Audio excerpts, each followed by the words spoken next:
Merhaba, ben Kerem Çilli. Bu videomuzda size Turmari'nin Türkiye'ye getirmiş olduğu X-Shore firmasının One modeli, doğru mu? X-Shore One. Ben Turmari'nde X-Shore marka sorumlusu olarak çalışıyorum. Orhan Bey bize tekneyi anlatacak, gezdirecek bizi. Hatta diğer model de gelecek, belki yarışta yapacağız. İnşallah. Çok teşekkür ediyoruz öncelikle bu fırsatı bize verdiğiniz Ne için. demek? %100 elektrikli konusu bizim için önemli, arabalarda da olduğu gibi. Bu tekneyle ilgili bize en temel kritik konu başlıkları nelerdir? Diğer teknelerden ayırt edici özelliklerden. En önemli özelliği teknenin bakımı yok. Çünkü biliyorsunuz normalde atmosferik ya da turbo fark etmeksizin içten yanma olan motorlarda bakım olması gerekiyor ve bu bakım hem maddi olarak bir külfet hem de dünyamızın doğal kaynaklarını harcıyoruz her bakımda. Ama elektrikli motorlarda bakım yok. O yüzden en büyük avantajı bu diyebiliriz. Bir diğer avantajı tabii ki elektriğin düşük maliyetli olması. Yani hani siz yine içten yanmalı motorlarda mazot ya da benzin maliyetiniz çok yüksekken bu teknede o kadar da yüksek değil. Çok daha ulaşılabilir miktarlara seyahat edebiliyorsunuz. Hele bir de çatınıza güneş enerji santrali Tabii. kurduk. Ya evinizin önünde böyle bir Evinizin tekne önünde varsa, böyle tekne varsa. çatınızda güneş enerjisi varsa yani bedavaya o zaman doldurabiliyorsunuz tabii ki.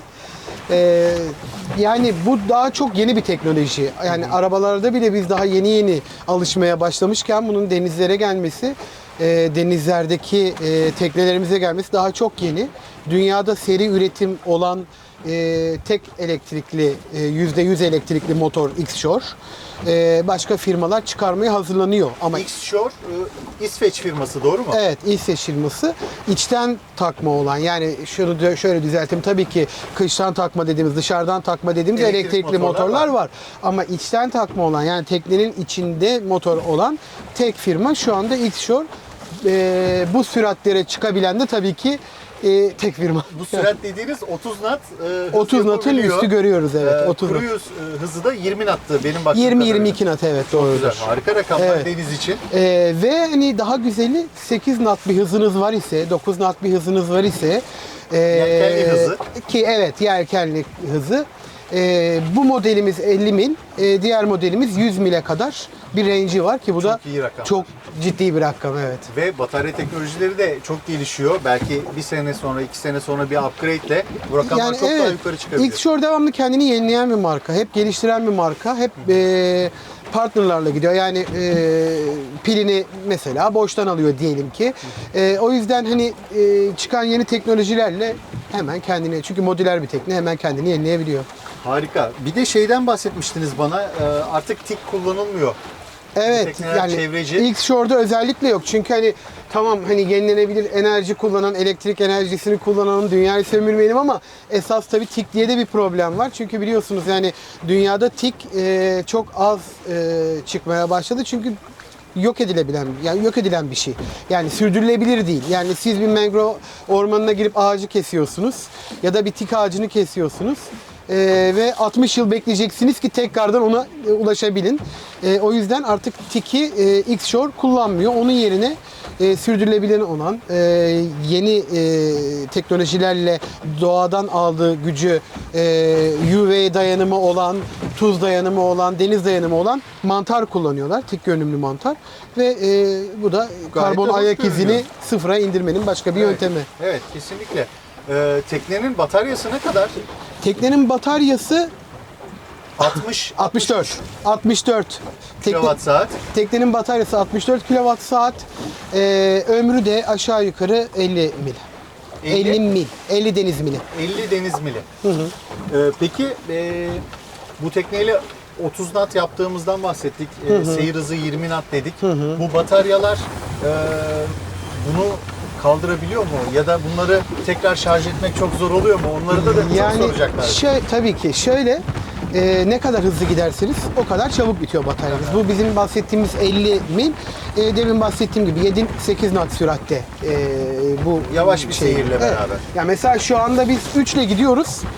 Siz hatırlarsanız çıktığımızda da 3 ile gidiyorduk. Evet. 45 dakika falan oldu. Evet. 44 mil vardı. Şu anda hala 44 mil var. Evet. Yani hani ne kadar hızlı kullanırsanız o kadar çabuk tüketiyor tabii ki. tekneyle ilgili şarj sürelerinden bahsedelim. Hızlı şarja da uygun olduğunu okumuştum. Tabii şimdi marinalarımızdan başlayalım, sonra evimizin önüne gelelim. Aha. Marinalarımızda trifaze elektriklerimiz var. Trifaze elektriğimiz 32 ampere kadar bizim şarj edebilmemizi sağlıyor ki bu da 22 kW. Kilowatt yapar. 22 kW'la yani 32 amperle şarj ettiğiniz zaman bu tekne 2 saatte %80'e kadar gelebiliyor. Biz biliyorsunuz hep %80 konuşuyoruz. Evet, evet. 2 saatte %80'e kadar gelebiliyor. Yani 2,5-3 saatte de %100'e gelir işin doğrusu. Aha. Eğer ki monofaze ile yani tek fazla şarj edebilirsiniz. 7 ile şarj etmiş oluyorsunuz. Bununla da işte 6 saatte %100'ü tamamlayabiliyorsunuz. Bir de evimizin önüne koyabileceğimiz hızlı şarjlar var. Bu 45 kW'a kadar müsaade ediyor. Yani bu da şu demek oluyor. 45 kW bir şarjla eğer ki bunu şarj ediyorsanız 50 dakikada Evet. tam şarj ediyorsunuz aşağı Tabii. yukarı. Yani 20'den 80'e çok daha kısa geliyordu. Tabii zaten. daha kısadır da hani Ve DC'ye de uygun aslında. DC'ye de uygun, DC'ye evet. de uygun, Evet. AC şarja da uygun. Evet. Araç şarj konusu Türkiye'de yaygınlaşmaya başladı artık. Bu konuyla ilgili teşvikler de var. Belki marinaların içerisinde de böyle bir aksiyon var mı o konuda? Evet, öyle bir çalışmalar var. Ben özellikle hani şu an söylemek çok doğru değil ama en azından bir bilgi olarak birkaç firmanın çeşitli marinalarla hem Turmarin vasıtasıyla iletişim kurup en azından ilk startı vermek açısından iletişim kurup hem de hani bir anlaşma süreci şu anda gelişiyor. Birkaç tane firma hızlı şarj ve DC şarj koyacaklar. Harika. Bu da çünkü sürdürülebilirliğin bir parçası. Tabii. Elektrik altyapımızın da buna uygun olması gerekiyor. Tabii ki.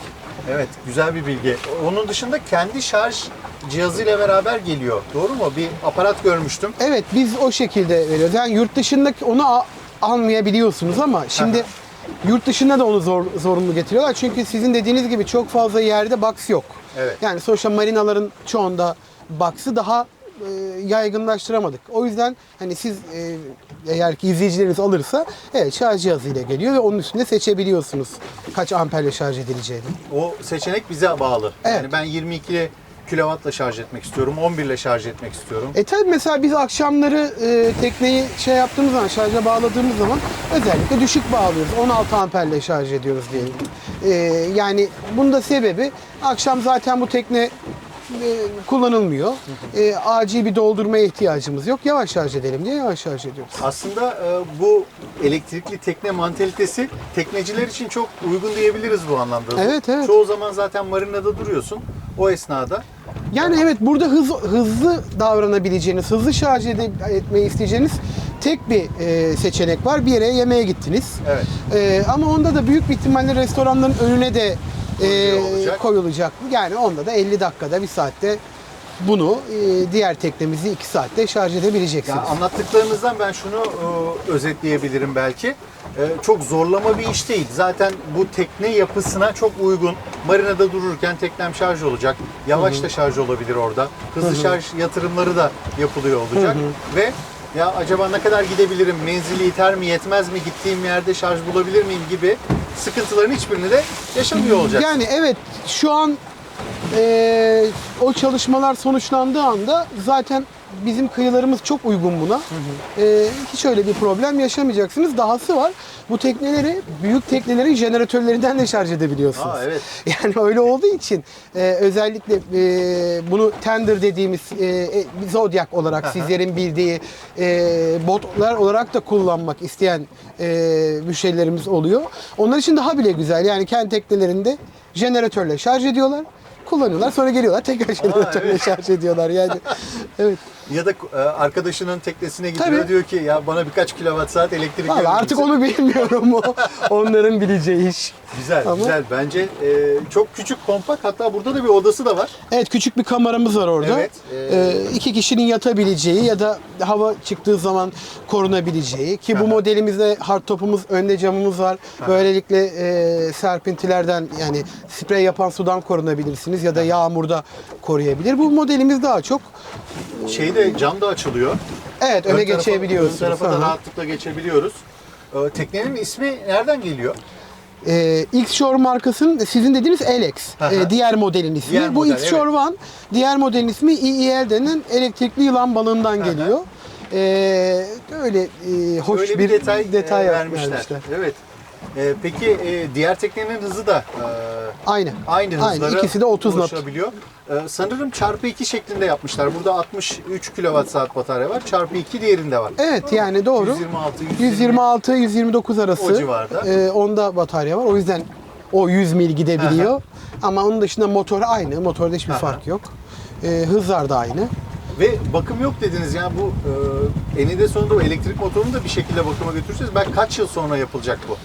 Bilmiyorum yani bize söylenen ne bakım olacak dediğinde sadece denizde tutya dediğimiz bir olay vardır. Elektrikli çalışan teknelerin ya da elektrikle çalışan teknelerin elektrolizi biliyorsunuz olur. Demirler erimesin diye tutya takılır. Ya da paslanmazda erimesin diye tutya takılır. Üstünde 2 tane tutya var. Günümüz parasıyla 50-100 lira. Onu değiştiriyorsunuz yılda bir. O kadar. O kadar. Harika. Yani Şeyden de bahsetmiştiniz, ben o konuştukça o detaylar aklıma geliyor. Çok özel bir soğutma sıvısından bahsetmiştiniz. Tabii zaten X-Shore'un esas bu başarısının altında yatan sebep soğutma teknolojisi. Yani biliyorsunuz piller ve sıcak, piller ve su aynı arada çok riskli bileşenler normalde. Ama LX şöyle bir şey yapmış, X-Shore şöyle bir şey yapmış. Özellikle motorun ısınmasına karşı 2 aşamalı soğutması var. Bir, deniz suyuyla devamlı bir soğutması var. 2, 70 dereceye geçtiği zaman motor içinde soğutma yağı var. Sizin gördüğünüz, belki paylaşacağınız o soğutma yağı da çok özel bir yağ ve sadece bu iş için üretilmiş bir yağ. Böylelikle motor 129 derecelere kadar çıkıyor. 129 derece. Evet, 129 derecelere kadar çıkıyor ve soğutuluyor. Harika. O yağı şu an kolaylıkla bulamıyoruz ama. Doğru mu? Evet, ama ihtiyacınız da yok. Çünkü o yağ Teknenin içerisinde zaten var. evet tüketilen bir şey değil o. Aha. Yani nasıl ki işte bir kere koyup 10 yıl kullandığınız bir işte araba antifrizi düşünün. Gerçi onu da yenilemek zorunda kalıyoruz ama bu yenilenen bir şey değil. Anca sisteme dışarıdan bir müdahale olmuştur. Bir problem yaşanmıştır ve boru patlamıştır falan, o zaman ekleniyor. Normalde bu eklenen bir şey değil. Harika. 129 derece inanılmaz bir Evet. rakam. Yani artı zaten denizde bu soğutmayı da yapıyoruz. Evet, ama deniz yetmiyor tabii. Evet, yetmiyor. Ve tabii şimdi performansını da göstereceksiniz bize. Ne kadar hızlı gittiğini. Gerçi bugün biraz rüzgarlı bir gün ama o torku hissedeceğiz. İvmeyi hissedeceksiniz, Evet, doğru. Evet. İstediğiniz zaman da gösterebilirim bu arada. Tabii. Bence sohbette unuttuğum bir nokta var mı diye düşünüyorum ama herhalde Yani bütün siz çok detaylardan- denizcilik kanalı olmadığınız için Evet. ben çok denizcilik özünde bilgiler vermiyorum. Yoksa tabii ki hani bahsedebilirsiniz. işte Günün kullanılan bütün aydınlatmalar LED tabii ki. İşte altında tünel sistemi var. Tünel sistemi olduğu için tekne hızlandıkça tekne biraz daha havaya kalkıyor. Yani plane ediyor, uçmuyor. Öyle söyleyeyim. Biraz daha havaya kalkıyor. Böylelikle sürtünmeyi azaltıyorsun. Ve tabii ki daha az tüketim oluyor ve stabilitesi artıyor. Onun dışında hani tekneyle ilgili özünde oldukça denici bir tekne. Zaten İsveç yapımı. İsveç markalarını yani hem arabalardan biliyorsunuz hem Kesinlikle. denizciliği de dünyanın en iyi denizci ülkelerinden biridir. O yüzden çok güven veren ve kolay kolay sallanmayan bir teknedir. Şu an gayet başarılı aslında. Ben Bu rüzgara göre değil mi? amatör bir denizci olarak bu arada kanalda da hani bu detayı genelde muhtemelen bilmiyordum. İlk defa söylüyorum ben de. Ben de yıllardır amatör denizci belgesine sahibim. Çocukluğumda denizlerde geçen birisi olarak tekne gayet yani bu dalgalı ortamda bile, bu rüzgarda bile gayet tabii ki sallanıyorsun ama günün sonunda gayet başarılı olduğunu söyleyebilirim. Denizci birisi olarak bu bilgiyi de alta vermekte fayda var. Sizin eklemek istediğiniz bir şey var mı bu röportajda bu araçla ilgili? Yok. Şunu da söyleseydik dediğimiz. Yok, çok teşekkürler. Görmek isteyenler bize ulaşır. Biz onlara zaten gösteririz. Bu arada fuar, görmek demişken fuar var. Evet, 21-29 Ekim arasında. 21-29 biz zaten bu videoyu muhtemelen yetiştireceğiz. Ve fuarda bu tekneyi yakından inceleme şansları Tabii ki, olacaklar. inceleyebilirler. Fuar nerede olacak? Pendik Marina'da olacak. Pendik Marina'da. Turmarin standına bekliyoruz. Surmarin standına gidebilirsiniz. Orhan Bey çok teşekkür ediyorum. Estağfurullah. Çok güzel, keyifli bir sohbet oldu. Bu küçük canavarı da tanımış olduk. Elektrikli tekne, elektrikli araçlar, güneş enerjisi, yenilenebilir bizim hep odak noktamız. Denizcilikte de bu tarafa doğru bir hareketlenmenin Var. olması bence Var. çok keyif verici bir durum. Size de çok teşekkür ediyoruz, bizi ağırladınız. Çok sağ olun. Estağfurullah, siz sağ olun. Çok teşekkürler. Bir sonraki videomuzda görüşmek üzere.